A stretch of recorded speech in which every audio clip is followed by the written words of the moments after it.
Le 15 minutes, une émission présentée par Cyrielle Polo. Bienvenue dans le 15 minutes, l'émission podcast francophone du Cambodge. Un quart d'heure dédié à la francophonie et aux acteurs qui la font vivre. Aujourd'hui, nous avons le plaisir d'accueillir Alexiou, footballeur franco-khmer. À l'occasion de la tenue des 6 Games à Phnom Penh, nous avons pu percevoir l'engouement des Cambodgiens pour le domaine sportif. Nous allons donc aborder avec Alex, qui a été à la fois footballeur en France et au Cambodge, son parcours professionnel et son rapport à la pratique sportive dans ces deux pays.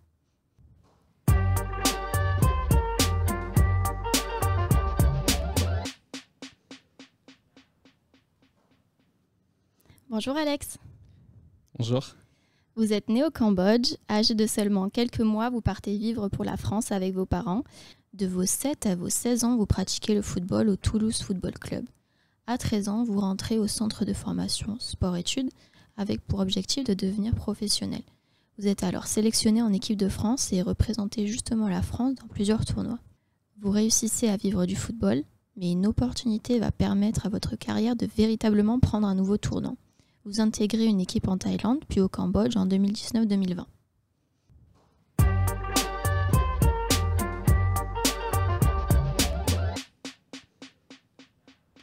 Alors Alex, vous intégrez le Phnom Penh Crown FC lors d'un prêt entre équipes. Tout d'abord, que signifie un prêt dans le domaine footballistique, s'il vous plaît ? Qu'est-ce que signifie un prêt dans le domaine footballistique ? C'est-à-dire qu'on appartient à un club sur un contrat de longue durée, mais pour différentes raisons, on peut être prêté dans un autre club en ayant les deux accords avec le joueur également, sous certaines conditions en fait. C'est le club qui s'arrange. Des fois, c'est le club auquel on appartient qui continue à prendre le salaire en charge, ou sinon on fait moitié. Donc voilà, c'est ça en gros, un prêt.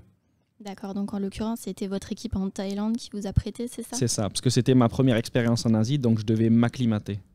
Ok, d'accord. Voilà. Et donc, quelle a été votre réaction quand vous avez appris que vous retournez dans le pays de votre naissance ?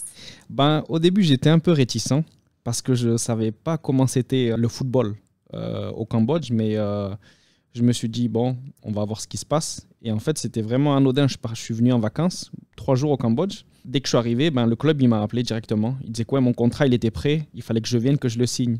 Alors que j'étais venu en touriste. Du coup, je dis, bon, je vais me rendre au club. Et quand j'ai vu les infrastructures, le terrain, j'ai été surpris, agréablement surpris. Donc après, ça s'est fait tout naturellement. Donc justement, vous avez réussi à vous acclimater rapidement au football au Cambodge ? Au début, c'était difficile parce que c'est un changement déjà climatique, culturel, c'est différent de la France. Mais avec le temps, je me suis adapté. Ouais, c'était une dynamique donc plutôt différente de la Thaïlande et aussi de la France ? Je dirais plus différente de la France. Après, tout ce qui est en Asie du Sud-Est, ça se ressemble un peu, ouais. C'est pas trop différent. D'accord. Et qu'est-ce que vous a apporté justement votre formation française dans votre pratique quotidienne ici au Cambodge ? Tout d'abord, quand j'étais au centre de formation à Toulouse, autre que les qualités sportives, on nous apprend à devenir des hommes, être dans la vie actif. Ils nous enseignent beaucoup de valeurs humaines en fait, qui nous sert vraiment plus tard quand on est seul, quand on part à l'aventure dans d'autres pays. Vous avez retrouvé les mêmes valeurs en France et au Cambodge au niveau du sport ou même dans la vie de tous les jours ? En France, je dirais qu'il y a plus de rigueur et de travail en fait qu'au Cambodge. Mais ça commence à venir en fait avec le temps parce que le sport il se développe beaucoup ici. Et justement, vous trouvez que le sport c'est un bon moyen pour créer du lien avec la population locale au Cambodge ? Franchement, j'étais vraiment surpris de tout l'engouement qu'il y a autour du football. Quand tu joues le week-end, des fois, tu as plus de supporters qu'en 3e division, 4e division française. À la fin des matchs, ils sont là, ils sont contents, ils veulent te voir. C'est des passionnés, quoi. Voilà. Et donc, justement, en ce qui vous concerne, le sport est vraiment source d'épanouissement ? Pour moi, je dirais que oui. C'est vraiment une source d'épanouissement. Ouais. Et vous avez l'impression que c'est le cas aussi pour les Cambodgiens ? Je pense également, parce que même si ça reste un sport, c'est quand même une passion, en fait, le football. Ouais. Est-ce que vous avez remarqué ou été témoin d'opportunités dans le domaine du football, ou plus généralement dans le sport au Cambodge ? Des opportunités, il y en a beaucoup, en fait. Spécialement quand on vient de l'étranger, en fait. de l'Europe ou d'autres pays. En fait, on est des joueurs avec cette culture double nationalité cambodgienne, mais on est plus attractif en fait. Du coup, je veux dire, on a beaucoup d'opportunités en dehors du terrain, que ça soit pour des spots publicitaires ou plein d'opportunités comme ça en fait. Parce que oui, vous êtes du coup qualifié de joueur international, je suppose. International, oui. Comme je disais, en fait, on est des joueurs un peu attractifs. Du coup, on est mis en avant dans les clubs. Tout ce qui est marketing, vente de maillots.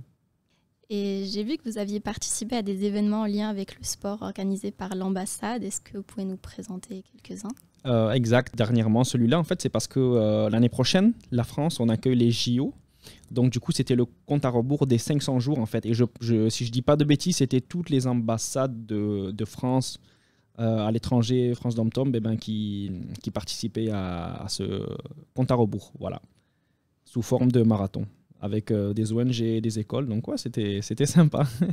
Ça a été un moyen, je suppose, de créer du lien aussi avec la population cambodgienne. Exactement. Parce que souvent, ils nous voient à la télé ou dans les médias, mais on n'est pas trop en contact avec eux direct. Donc, du coup, ouais, c'est un super moment qu'on a partagé ensemble. Ouais. En parlant de la relation avec le public, vous êtes suivi par de nombreuses personnes sur les réseaux sociaux. Avez-vous des retours de la part de la jeunesse cambodgienne ? J'en ai beaucoup. Plus spécialement quand je suis arrivé, en fait, au tout début. Beaucoup de messages d'encouragement, en fait. Parce que, comme je disais, il y a beaucoup d'engouement par rapport au football qui se développe.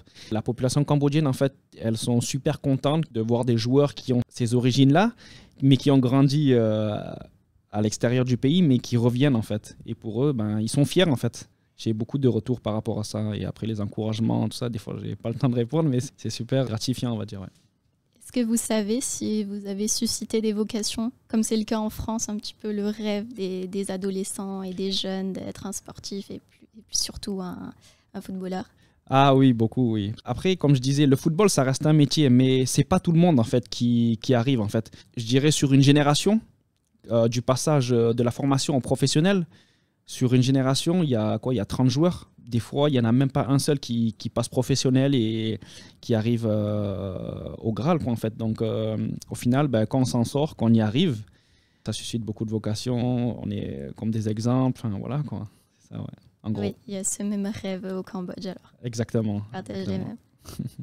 Et est-ce que vous vous impliquez dans des clubs, justement, ici, au Cambodge ? Peut-être que je vais commencer à m'impliquer parce que, pour faire référence à mon parcours, quand j'ai été recruté au Toulouse Football Club, l'ancien recruteur avec qui je garde des super bons contacts, malgré que je ne suis pas passé professionnel en France, maintenant, lui, il bosse dans une agence qui gère les droits et les intérêts de joueurs. Il bosse avec le gendre de l'actuel entraîneur du Paris Saint-Germain, Christophe Galtier. Maintenant, il voit qu'en Asie, le football se développe. Donc, il pense qu'il y a vraiment quelque chose à faire, en fait. Parce que le marché en Europe, maintenant, il est de plus en plus serré. Les prix des joueurs, ils sont vraiment très, très attractifs comparés à ici, en Asie, en fait. Notez bien, pour ceux qui nous écoutent, les jeunes passionnés de football, des opportunités vont sûrement se présenter pour vous. Et est-ce que vous voyez se développer le football féminin au Cambodge, comme c'est le cas en France ? Je le vois, en fait. Moi, je suis arrivé en 2019-2020. Ça commençait, en fait. Il y avait genre 2-3 clubs basés sur Phnom Penh. Avec le temps, j'ai vu aussi dans les ONG en province, plus précisément à Battambang, qu'ils ont fait une équipe de football féminine. Les clubs de la capitale, des fois, ils font des sélections, en fait. Voir les joueuses les plus prometteuses pour les amener s'entraîner ici dans la capitale parce que c'est toujours plus développé qu'en province et pourquoi pas jouer pour l'équipe nationale dans le futur. Et je suppose que vous avez assisté à plusieurs matchs pendant les SEA Games ? Je l'ai vécu parce que je suis allé voir le match au stade olympique. J'avais l'habitude déjà en fait, mais là comme c'était les SEA Games, pays hôte, ça faisait longtemps que le pays accueillait la compétition. Un stade plein à craquer, 30 000 personnes, il y a des gens qui attendaient à l'extérieur encore.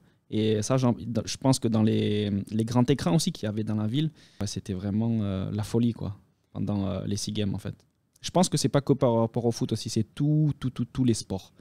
Voilà. Parce qu'on était classé 3e dans la compétition par rapport aux médailles en fait. Donc c'est pas mal, hein. Ça prouve que le pays se développe très bien.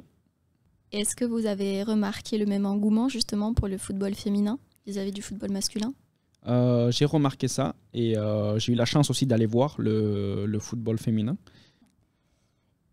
Et vous n'avez sûrement pas raté l'information qui a été relayée dans tous les médias internationaux de la jeune marathonienne cambodgienne qui a continué à courir quand bien même il y avait un déluge.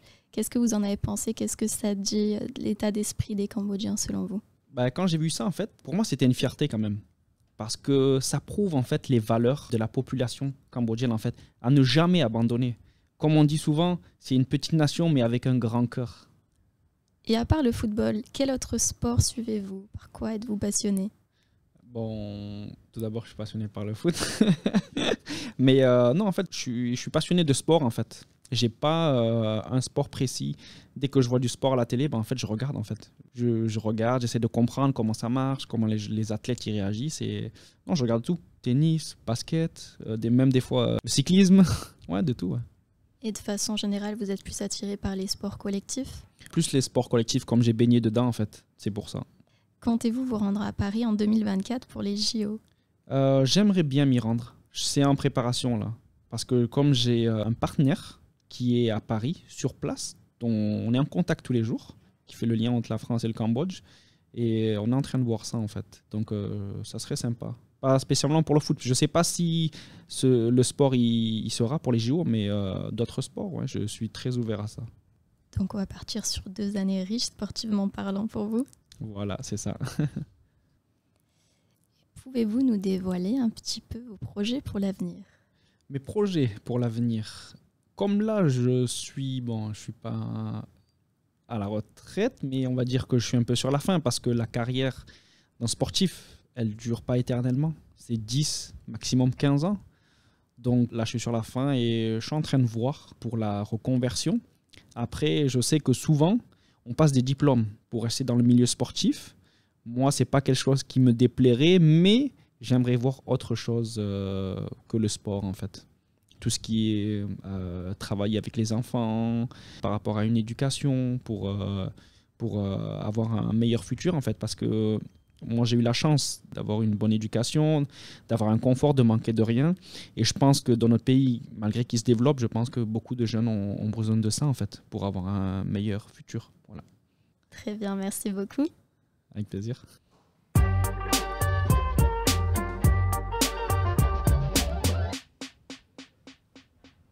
C'est déjà la fin de cet épisode du 15 minutes, le podcast de l'Institut français du Cambodge.